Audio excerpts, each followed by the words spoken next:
Rajasthan board का class 8 का science का पेपर है। सैम्पल क्वेश्चन पेपर है, मॉडल पेपर है। इसमें से आपके बहुत सारे क्वेश्चन एग्जाम में आ सकते हैं। क्वेश्चन आपके देखो इस तरीके से हैं। फर्स्ट एनिमल में से एंटीबायोटिक नहीं है। सेकंड है पंचमढ़ी जैव आरक्षित क्षेत्र में साल एवं जंगली आम के पेड़ विशेष रूप से पाए जाते हैं। ये वनस्पति जगत में किसका उदाहरण है? इसके क्या आपको आंसर लिखने हैं। साइकिल के हैंडल एवं रिम को चमकदार बनाने के लिए किस धातु का लेपन किया जाता है? 4 नंबर क्वेश्चन है, किसी आवेशित वस्तु से आवेश को पृथ्वी में भेजने की प्रक्रिया है। फिर थैलियों में आने वाला दूध संदूषित नहीं होने का क्या कारण है?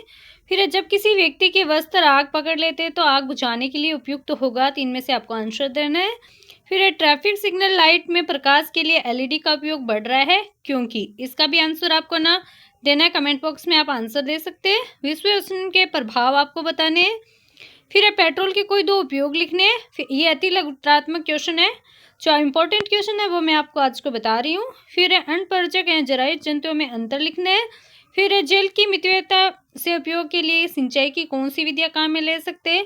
फिर ट्रैक्टर के टायरों में अधिक बड़े खांचे क्यों रखे जाते हैं। फिर लघुत्रात्मक क्वेश्चन आपके आएंगे। निम्नलिखित कथनों के सामने दिए गए कोष्टक में आपको सत्य और असत्य वाले क्वेश्चन दे रखे हैं, वो आपको लिखने हैं। तो इस तरीके से आपको 3-4 क्वेश्चन दे देंगे जिसको आपको ना राइट और रॉन्ग के निशान लगाने। फिर कोष्टक में दिए गए विकल्पों में से उचित विकल्प का चयन करके रिक्त स्थान आपको पूर्ति करना है। तो मतलब कोष्टक के अंदर आपके ना आंसर दे रखे जो आपको ना इसके अंदर बढ़ने हैं। ये 3-4 क्वेश्चन आपके इस तरीके से आ सकते हैं। फिर वायुमंडल में सल्फर और नाइट्रोजन के ऑक्साइड फसल एवं भवनों के लिए किस प्रकार हानिकारक है।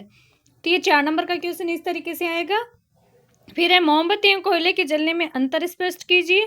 फिर गोइटर रोग से क्या अभिप्राय है, ये भी 4 नंबर का क्वेश्चन हो सकता है। फिर किशोरावस्था में लड़कों की आवाज भारी होने का क्या कारण है, ये आपको बताना है। फिर घर्षण बल एवं गुरुत्वाकर्षण बल में क्या अंतर है। फिर वायुमंडलीय दाब को सचित्र आपको क्या करना है, डायग्राम के थ्रू समझाना है। फिर कॉलम में और ए और बी देगा, उसमें आपको क्या करना है, मिलान करने वाला क्वेश्चन है। फिर नींबू का रस विद्युत का चालक होता है, प्रयोग द्वारा आपको क्या करना है, समझाना है।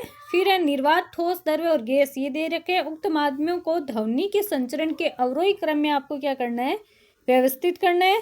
फिर आप भूकंप आने पर घर के बाहर है तब आप अपना बचाव कैसे कर सकते हैं, इसका तर्क सहित आपको क्या करना है, आंसर देना है। फिर आधुनिक जीवन में परावर्तन और अपवर्तन के सिद्धांतों का प्रयोग किस प्रकार हमारी सुविधाओं को बढ़ाता है, उसका आंसर आपको तर्क सहित देना है। फिर आपको दे रखा है, यदि कील के नुकीले भाग को चपटा बना दिया जाए तो बल और दाब पर क्या प्रभाव होगा, लिखना है। तो ये निबंधात्मक क्वेश्चन है, इसको आपको ना लॉन्ग आंसर देना है। फिर वायुयान की आकृति बक्से के समान क्यों बनाई जाती है। फिर दिए गए चित्र को नामांकित कीजिए। तो ये कान का आपको डायग्राम दे रखा है, इसको आपको क्या करना है, नाम लिखनी है, इसको ना नामांकित करना है। फिर ऐसी 2 परिस्थितियों को लिखिए जो ये दर्शाती है कि बल लगाने के लिए हम कम से कम 2 वस्तुओं में अन्योन्य क्रियाएं होनी आवश्यक है। फिर घर्षण हमारा मित्र है, उदाहरण सहित आपको समझाना है। फिर ऐसी 2 क्रियाएं लिखिए जिनसे ध्वनि प्रदूषण होता है।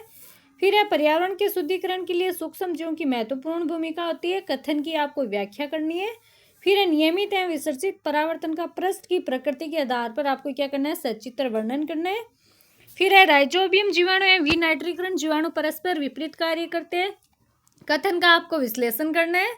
फिर मानव नेत्र की संरचना में परितारिका एवं दृष्टि पटल रेटिना की अवस्थिति का देखने के संदर्भ में आपको महत्वपूर्ण विश्लेषण करना है। फिर जैवमंडल आरक्षित क्षेत्र में वाहन चलाते समय आपको किन किन बातों का ध्यान रखना चाहिए, इसके बारे में लिखना है। फिर मानव में अंतःस्रावी ग्रंथियों की स्थिति को चित्र में आपको क्या करना है, निरूपित करना है। तो ये डायग्राम दे रखा है, इसमें आपको क्या अंतःस्रावी ग्रंथियां जो होती है उनको आपको क्या करना है, नामांकित करना है। फिर वन्यजीव अभ्यारण्य के भ्रमण के दौरान आवश्यक बातों हेतु रूपरेखा का निर्माण करना है।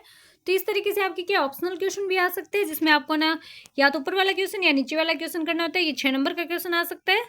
फिर नेक्स्ट आपको दे रखा है, किशोरावस्था के लिए आवश्यक संतुलित आहार को आपको क्या करना है, सूचीबद्ध करना है। तो इस तरीके से आपके क्वेश्चन क्या है, ये मॉडल पेपर है, इनमें से बहुत सारे क्वेश्चन क्या है आपके एग्जाम में आ सकते हैं। जो इंपॉर्टेंट क्वेश्चन है इनको आप अच्छे से रीड करके जाना।